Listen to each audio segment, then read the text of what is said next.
Good morning and welcome back to Comic Issues Daily. I'm Bryant, and this is your recap of the top comic news stories from September 8th, 2025. And we got big publishing rumors, market updates, previews, and even some cool collectibles today. Let's dive in.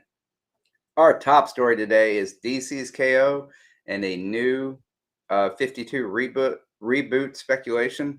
This is by bleedingcool.com. DC's Mystery KO project, or King Omega project, is making waves across the comic community. Bleeding Cool is reporting that insiders are buzzing about the possibility of this initiative being more than just a storyline. It could actually mark the return of the new 52 branding. The original New 52 back in 2011 was one of DC's most ambitious overhauls and rebooting nearly every title and redefining continuity. It was controversial, but undeniably bold, and it drove sales to record heights, at least in the short term. Now, with the sales shifting and new formats like DC's Compact Comics proving successful, a full-scale reboot could be a way to capture the attention and bring in new generations of readers. If true, this would shake up DC's publishing strategy, character arcs, and long-term storytelling in a massive way. Whether it lands well or sparks another round of fan division remains to be seen, but everyone's talking about it. Do you think it's time for DC to reboot again, or should they focus on building long-term continuity? Drop your thoughts in the comments below, and let's talk about the new 52 possibly making a comeback. And I'd just like to say thank you all for being here. I know you might see on the screen right there, we have the support from Mon Comics and his family, or for Brandon and his family. They lost their home in a house fire on Sunday. So I do have the link to the GoFundMe up there on the screen. If anything that you can contribute would greatly help Brandon and his family. So just think about it. But I just wanted to make acknowledgments of that. And next, we have a preview of Green Lantern Corps issue number 8 dropping today, and it looked like, or yesterday, and it looked like a cosmic showdown. The Lanterns are caught in a race against time as Sun Eaters make their way to Oa, threatening the very heart of the Corps. Adding to the tension, Kelly's powerful gauntlet, a source of mystery since it first appeared, may be more dangerous than anyone realized. This issue promises to blend high-stakes cosmic action with deep character exploration, and particularly for the younger Lanterns who are still finding their place in the Corps. For longtime fans, it feels like a return to the space opera storytelling that made Green Lantern such a cornerstone of the DC universe. Are you picking up Green Lantern Corps this Wednesday? Let me know if you think this arc is living up to the epic legacy of the Lanterns. And then in Marvel Corner, we have Red Hulk number 8. It teases another brutal chapter in Thunderbolt Ross's story. This preview from presented to us by Bleeding Cool shows Ross grappling with Project Alpha, a twisted experiment designed to turn him into an even deadlier weapon. The creative team is pushing Ross into darker territory, forcing him to confront both his monstrous power and the manipulation of those trying to control him. The Red Hulk has always walked the line between anti-hero and outright villain, and this issue seems poised to blur those lines even further. Fans of the Hulk's mythos will want to keep a close eye on how this story reshapes Ross's future and whether he can escape his past or if he's doomed to embrace it.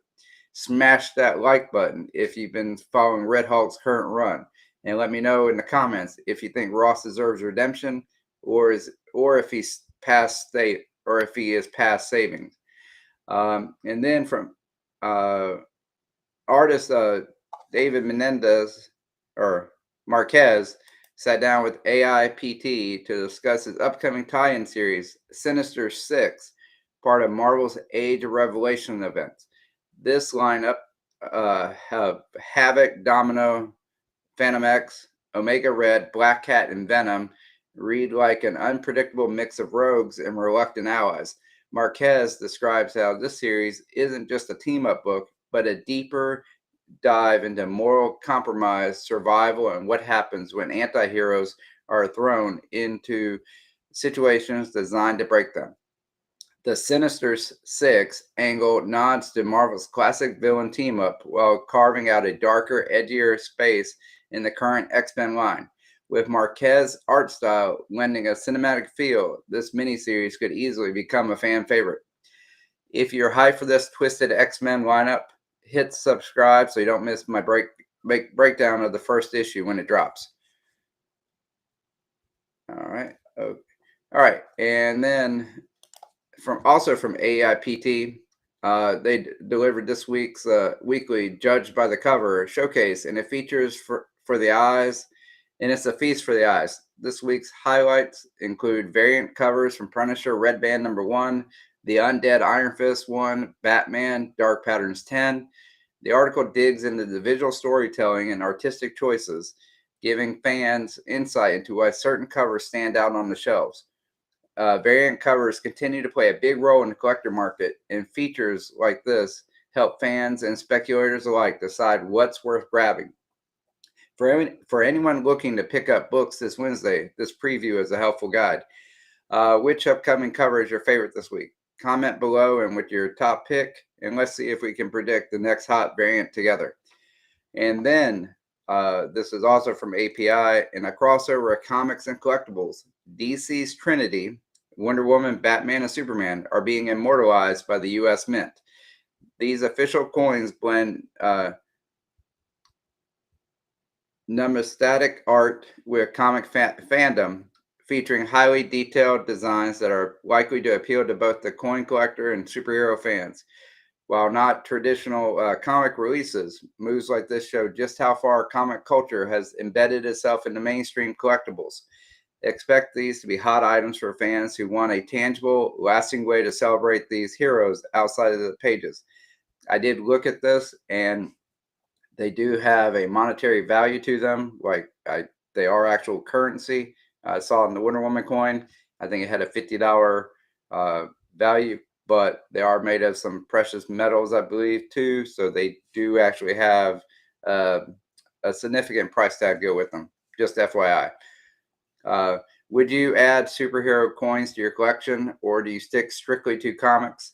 Let me know how you feel about collectibles crossing into new markets. And then we have from Games Radar, they've unveiled a new preview of Marvel's Blade, Black, White, and Blood and Guts. #1, spotlighting Blade in a gritty, visceral story. The preview emphasizes the character's violent crusade against vampires, rendered in a stark black and white palette with splashes of red for dramatic effect. It's a style that Marvel has used in the past. Black, White, and Blood anthologies, and Blade is a perfect fit for this format. This issue is poised to deliver a horror-tinged tale that plays to Blade's strength as Marvel's resident vampire hunter. With the character's film reboot still in development, this comic helps keep Blade in the spotlight and give fans something bloody to sink their teeth into. If you're excited for more Blade stories, drop a blood emoji in the comments, and then let's get hyped for this issue. And then we got some on the collector and market front. Key Collector reported record-breaking sales on several blue-chip key issues, underscoring the ongoing strength of high-grade golden and Silver Age books.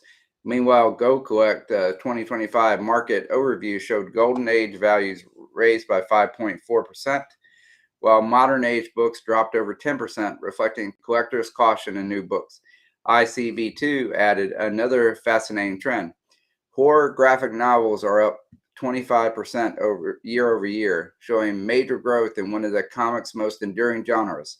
At the same time, DC's compact comic lines, digest-size reprints, continues to dominate graphic novel sales charts, proving that affordable, portable formats have major appeal. Market analysis are now projecting the North American comic industry to grow from $1.36 billion in 2024 to $2.39 billion by 2030, fueled by digital and graphic novel demand. Are you buying into the horror boom or sticking with superhero staples? Comment below with what you're collecting right now, and don't forget to share this video with your comic collecting friends. All right, That's it for today's recap of September 8th, 2025. We had a mix of previews, interviews, collectibles, and some huge speculation about DC's future. Remember, every story I covered today has a link down below so you can check out the full details for yourself.